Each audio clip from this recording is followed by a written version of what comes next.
This is Jonathan Ham from slipjab.com, and I'm here with the winner of the Ultimate Fighter 16, Colton Smith.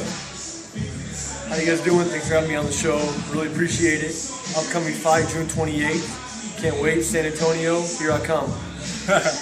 So look, you known around the UFC for your great grappling skills. What's some other aspects of your game that you think your opponent kind of underrate? You know, I'm so new to this mixed martial arts as a whole. I've only been fighting for a few years now. I'm still active duty. I've been active duty my whole fighting career.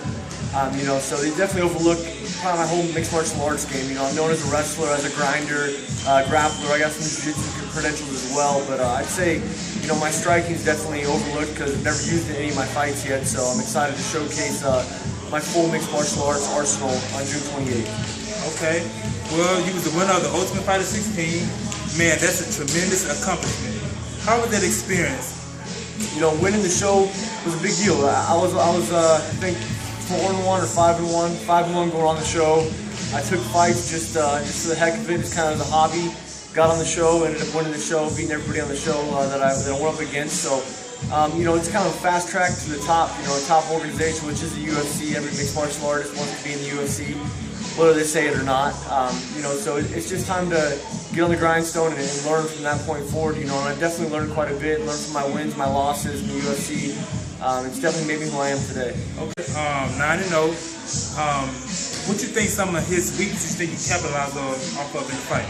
Yeah, Carlos Diego Ferreira, good 9-0 fighter. He was legacy champ. He's beat some UFC veterans. Pretty tough guy. I've grappled him before. His strengths are definitely grappling. Striking, not so much. Wrestling game, not so much. Just great grappler. A real tough opponent, hard to put away. You know, I think, you know, his weaknesses is his heart. You know, I mean, I've seen his fights, even fights he's won, he's really faded, and you know, the other guys have allowed him to pick the pace of the fight. That's something I don't do. I push the pace pretty much the whole fight. So, pretty excited about this matchup. It's definitely a matchup that I like. Get me back in the, you know, back in the mix at lightweight. So, knock on the door of the top 10 one day, and you know, I got to be beating guys like this first. No doubt.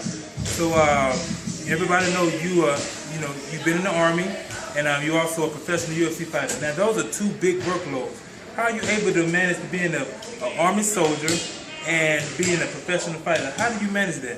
You know, this is my very first real training camp. First real 8-week training camp out here in Jackson's. It's been pretty amazing. My last fight, I had about 12 days out here.